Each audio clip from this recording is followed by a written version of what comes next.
Hi everyone. So exam आपका आ गया है एक दिन बाद। सो आज है Thursday evening and Saturday morning you have your exam.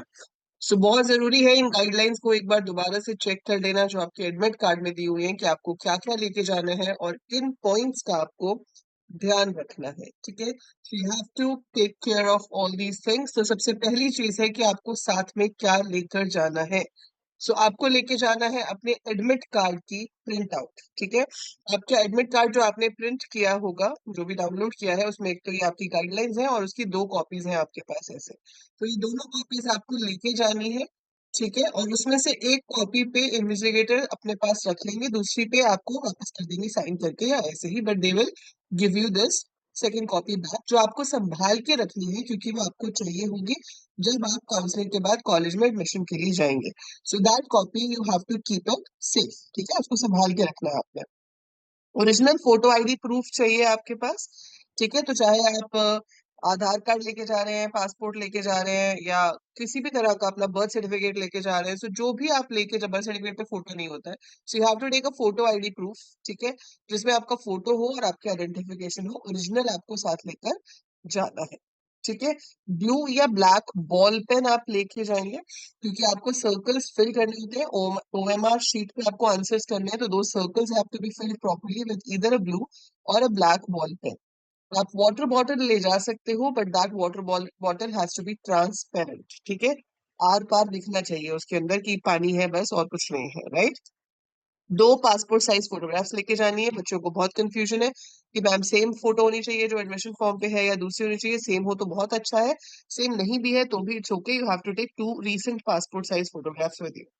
ठीक है, ट्रांसपेरेंट कार्डबोर्ड, अगर आप कार्डबोर्ड ले जाना चाहते हो तो वो भी ट्रांसपेरेंट होना चाहिए, उसके ऊपर कुछ लिखा हुआ या कुछ बना हुआ नहीं होना चाहिए। ठीक है, so this is all you can take. अब आप लोग ये पूछते हो कि मैम बैग ले जा सकते हैं, फोन ले जा सकते हैं, तो बेटा आप कोई भी एक्सपेंसिव चीज साथ में लेके जाओ तो अच्छी बात है क्योंकि ये सारा जो आपका है वो सबमिट हो जाएगा गार्ड के पास बाहर।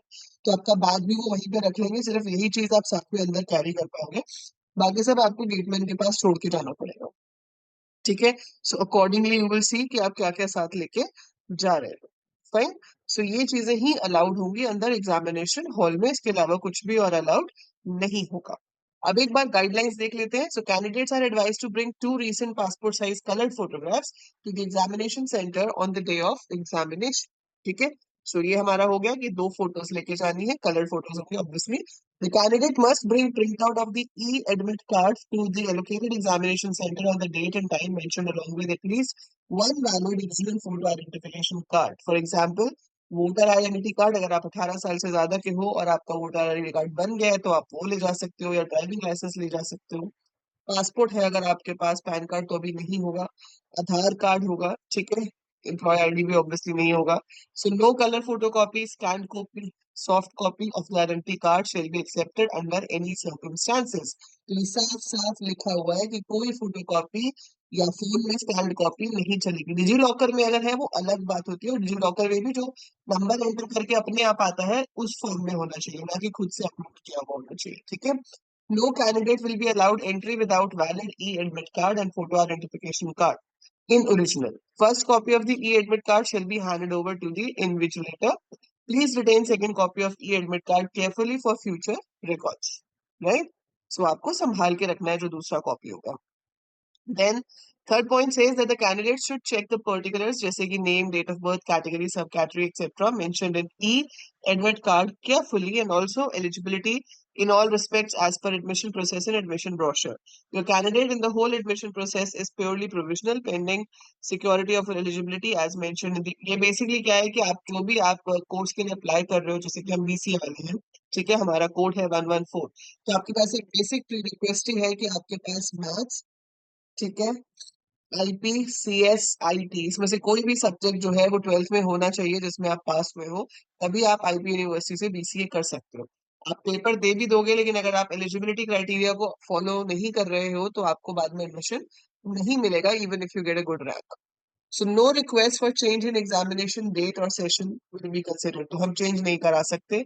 लेट एंट्री भी अलाउड नहीं है, इसलिए टाइम से आप पहुंच जाएंगे। ठीक है, सो यहाँ पे साफ साफ मेंशन है, is required to report at examination centre as per the reporting time given above. So candidates are advised to reach their allotted examination center before reporting time, ताकि आपको कोई प्रॉब्लम फेस ना करनी पड़े. देन 6 पॉइंट कह रहा है कि candidates are strictly advised not to carry any electronic device. तो आप कोई भी गैजेट्स अपने साथ ना लेके जाए, चाहे वो आपका फोन है, एयरपोर्ट है, ठीक है, या आपका किसी भी तरह की वॉच है. सो यहाँ पे साफ साफ लिखा है एनी टाइप ऑफ वॉचेस. तो पहले आपकी एनालॉग वॉच अलाउड होती थी, और किसी भी तरह की वॉच आपकी अलाउड नहीं है. हैंडबैग्स, पर्स, कैलकुलेटर, ठीक है, लॉग टेबल, कुछ भी अलाउड नहीं है. Book, notes and any type of metallic items, coins भी इवन आपकी पॉकेट में नहीं हो सकते. ठीक है, सो वो सब आप नहीं लेके जा सकते हो. If any candidate is found in possession of any of these devices और डॉक्यूमेंट्स, हिज और हर candidature is liable to be disqualified. Fine. Then आपके पास है once the candidate enters the exam center, the candidate should proceed to the allocated examination hall, should not leave the examination जब तक खत्म नहीं हो जाता test. वहां से आप कुछ लेकर भी नहीं आएंगे. You have to hand over the question booklet and OMR answer to the invigilator. तभी आप वहां से बाहर आएंगे. खाली हाथ जो लेके गए थे बस वही लेकर आना है. The OMR answer sheet will be provided to the candidate 30 minutes before the commencement of examination at the respective seat. The candidates will be required to fill the required information very carefully. तो obviously आपको ध्यान से देख कर करना है. ठीक है, आपका क्वेश्चन सिर्फ इंग्लिश में होंगे, क्योंकि सिर्फ बीएड वाले हैं या स्पेशल एजुकेशन है जिसमें हिंदी में होगा, otherwise it's only in English. Rough work के लिए आपको टेक्स्ट बुकलेट में ही स्पेस दिया जाएगा जिसमें आप अपना रफ वर्क कर सकते हो. ठीक है, anyone found to be disclosing, publishing, reproducing, transmitting, storing or facilitating transmission and storage of test content in any form of any information therein whole or part thereof और एनी बाय मीन्स. ठीक है, ये तो कि आपने paper में जो question है उसको लीक करने की कोशिश की, किसी भी तरीके से बाहर बताने की कोशिश की थ्रू फोन. जब फोन अलाउड ही नहीं है तो बताओगे कैसे? बट अगर ऐसा किसी ने किया तो वो एक ऑफेंस है, और फिर उसके खिलाफ केस एंड ऑल सब कुछ हो सकता है. ठीक है, persons with disability of 40% or more opted for his or her own scribe for marking responses on their behalf. तो जो डिसेबिलिटी वाले बच्चे हैं उनको एक्स्ट्रा टाइम और एक्स्ट्रा हेल्प जो चाहिए होगी तो वो अवेलेबल होगी. ठीक है, any query or objection related to any question and its option answers by the candidates will be addressed by payment of rupees 200 per question only through online objection link which will be available for 3 days at the site. जब आपकी marking scheme आएगी, जब आप अपना paper देके आओगे उसके एक दिन बाद आपको मार्किंग स्कीम मिल जाएगी. उसमें अगर आपको ऐसा लगता है कि कोई क्वेश्चन है जिसका आंसर आपने ठीक किया है लेकिन मार्किंग स्कीम में ही क्वेश्चन गलत है, तो आप उसको चैलेंज कर सकते हो 200 रुपीज पर क्वेश्चन पे करके. Candidates should regularly visit the site for latest updates, for notifications, instructions, circulars related to the admission process. तो ये आपकी साइट है, अब आपको पता ही है, मैंने आपको बहुत बार दिखाई हुई है. तो इसी साइट पे जाके आपको सारे लेटेस्ट जो भी नोटिफिकेशन है वो मिलेंगी. बाकी मैं तो आपको बताती ही रहूंगी. ठीक है, first copy of the e-admit card must be deposited. The candidate should retain the second copy for further use. No traveling expenses will be admissible for the, obviously they will not pay you for your traveling expenses. आप खुद से test देने जाओगे, वापस आओगे घर. All the candidates take note of it that only slippers and sandals with low heels are permitted. Shoes are not permitted. So dress code बहुत बार पूछ रहे थे आप, तो कपड़े कोई से भी पहनो, लेकिन स्लीपर्स सैंडल्स जो है वो पहन सकते हैं. शूज नहीं पहन के जाने, सॉक्स भी नहीं पहन के जाने. ठीक है, ड्यूरेशन आपकी 2.5 घंटे है, 150 मिनट. अच्छा, इसमें बहुत ही ज्यादा कंफ्यूजन हो रही थी जो कि हम बहुत बार डिस्कस कर चुके हैं ये पॉइंट, कि 0.25 फॉर ईच रॉन्ग आंसर का मतलब है कि 25% मार्क, दैट इज 4 मार्क का अगर आपका एक क्वेश्चन आपको मिल रहा है सही करने में, तो -1 होगा गलत करने पे. अगर आपको वो 1 मार्क दे रहे होंगे तो 0.25 आपका माइनस होगा.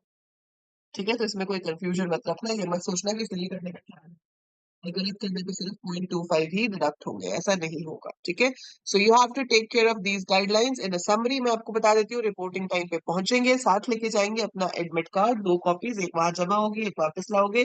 2 फोटोज लेके जानी है, ओरिजिनल आई कार्ड लेके जाना है. बॉटल या बोर्ड आप ले जा सकते हो बट ट्रांसपेरेंट होना चाहिए, उसके अलावा कुछ भी और साथ नहीं लेके जा सकते. ठीक है, जो गर्ल्स पूछ रही थी कि मैम इयररिंग्स पहनने हैं, ये नहीं पहनना है, तो बेटा नहीं पहन के जाओगे तो ज्यादा अच्छी बात है, पर पहन जाओगे तो इससे कोई प्रॉब्लम होनी नहीं चाहिए.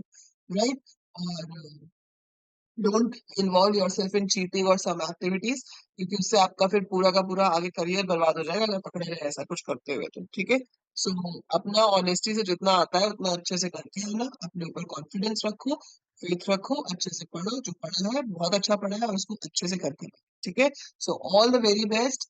टेंशन नहीं, keep yourself calm and do well. Bye for now, take care.